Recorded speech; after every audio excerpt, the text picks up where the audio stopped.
Hello everyone, how you all doing? In this video, we are going to talk about the iPhone 11 on the iOS 15.3 Beta 1. Oh, it's been 2 weeks that Apple released the iOS 15.3 Beta 1 to public. By public, I mean to developers, alright? Just don't mind me. So Apple released this 2 weeks ago to all the developers, and I have been using it on my iPhone 11, not really every single day, but in these 2 weeks, I have for sure used it for at least 1 week. Because see, I'm a human being. I can't use like 7 devices at a time for 12 days straight. Anyways, iPhone 11 has been performing really well on the iOS 15.3 beta 1.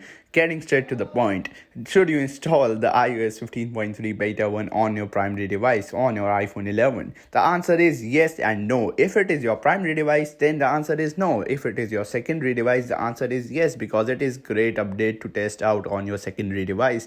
But I would still not recommend you guys to install it on your primary device, because there are some bugs which do eventually cause some resprings, and particularly with banking apps. I have also talked about it in my previous videos too, that iPhones do actually give you a headache when you are on a beta version. See, I have been on a beta version for years at this point, and the iOS 15.3 beta 1 is not different at all. Banking apps struggle on betas, and you should not install any beta if you use a lot of banking apps on your device. If you use banking apps on your suppose secondary device and you still want to install a beta, well, it's worth giving a shot. It is not that bad at the end of the day, but still download it on your own risk. I would recommend you guys taking a backup on your Mac/laptop and then installing a beta on your device. Also, if you guys do want me to cover the Geekbench scores and all, which I do not really like, to be very honest,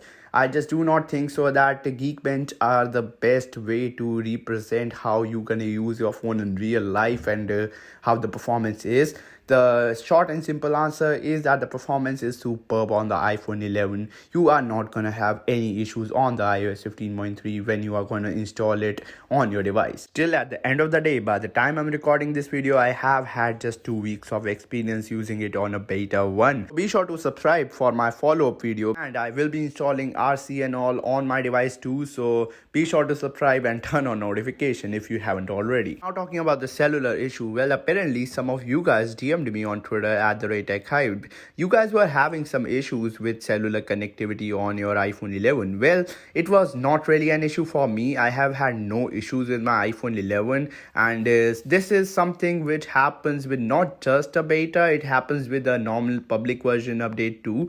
So what you have to do is go into settings, and then after going into settings, just follow all these steps that I'm doing in front of you on the screen. Doing all this will get your it will eventually be fixed. Your problem will be fixed, and if it is still not fixed, talk to an Apple employee, talk to the Apple support app, and talk to someone after going into the Apple support app, and I hope so they will resolve your issue. If they will still not resolve your issue, just get your device in an Apple store and they will check it and let you know if it is an hardware issue. For the most of the part, it is not an hardware issue, it is software related issues, but they will still fix it, because it is not really every time possible that it is possible to fix all the software related issues by your own. They have some special tools and all to fix that for you guys. That's pretty much it for this short and simple video. I hope you guys liked it. My in-depth review will be out really soon, so consider hitting that subscribe button if you haven't already. Peace out and have a great day, everyone.